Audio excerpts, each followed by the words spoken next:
when a crisis hits, a natural disaster, a conflict, any kind of major displacement, how do we actually turn our faith into real practical action? Today, we're going to explore what it takes to bring hope and care into some of the most difficult settings imaginable. So let's dive in. We're going to frame our entire conversation around this really powerful idea. Think about it. A lighthouse doesn't stop the storm, right? But it provides that fixed point of light, of hope, and of direction. This is the absolute core of what effective ministry looks like in a crisis. All right, so let's start with the big why. In a world that has so many needs, why is this specific kind of ministry so incredibly important, especially right now?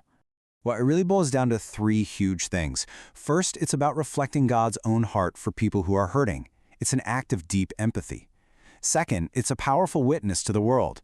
It shows faith in action when people need to see it the most.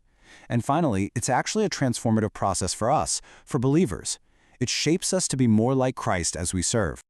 Okay, so now let's dig into the ideas that form the bedrock of all this work. And these aren't just, abstract concepts. They are the actual fuel for the entire mission. Everything, and I mean everything, starts with agape. And it's so important to get this. It's not just a feeling. It's a selfless, sacrificial kind of love that actually mirrors God's own character. It's the deep-down why behind every single action. It's what drives you to serve without expecting anything back. Next up is diaconia. And this is where the rubber meets the road.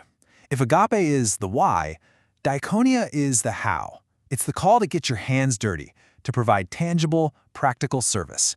It's about rolling up your sleeves and meeting real, physical needs. It's the very definition of ministry in action. And all of this work is driving towards one ultimate goal: shalom. This Hebrew word is so much bigger and richer than our English word peace. It's about complete wholeness, about flourishing, about total restoration, not just for one person, but for entire communities. The goal isn't just to hand out aid, it's to help restore shalom.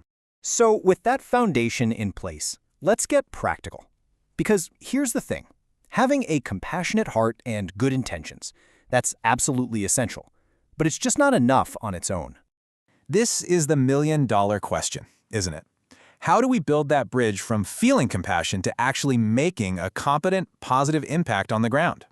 Well, the answer is all about developing specific, practical skills.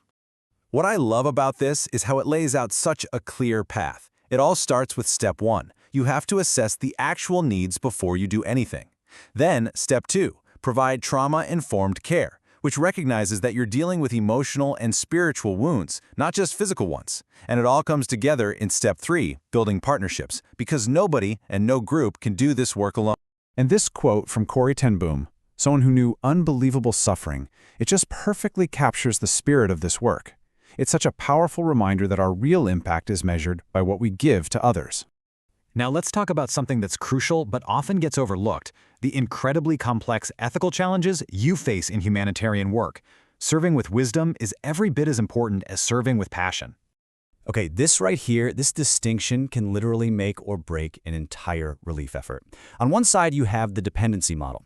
It's often well-intentioned, but it can actually do harm by taking away a community's own ability to recover. The goal has to be the empowerment model, to build up local strength, restore dignity, and help communities build a resilient future for themselves. And you've got to be on the lookout for these common pitfalls. Burnout is so real for caregivers. We just talked about the danger of creating dependency. But that third one, a lack of cultural humility, failing to listen and learn from the very people you're trying to serve, that can completely derail even the best of intentions. This brings us to a really important strategic shift.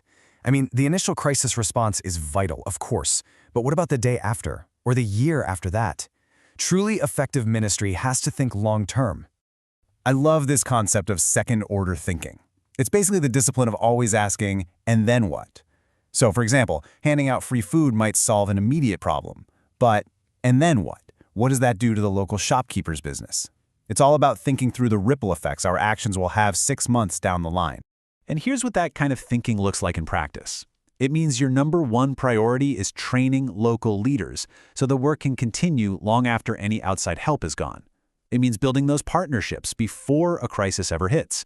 It's about moving from being reactive to being prepared. And after all the strategy, the ethics, and the training, it all comes back to this one single goal: The ultimate vision is to see faith demonstrated through real, tangible acts of mercy and justice that restore the dignity of every single person. So, we've covered the why, the what, and the how. Let's bring this all home and talk about what your first step forward could look like.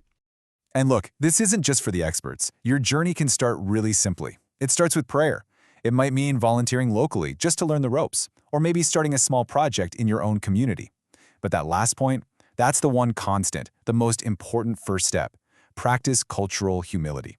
Always, always listen before you act. And that leaves us with this final question to think about, which really gets to the heart of everything we've talked about. It's not just about being a beacon in the storm. It's about empowering others, restoring their ability to act, and helping them build the resilience to navigate life's storms on their own. Thank you so much for joining us.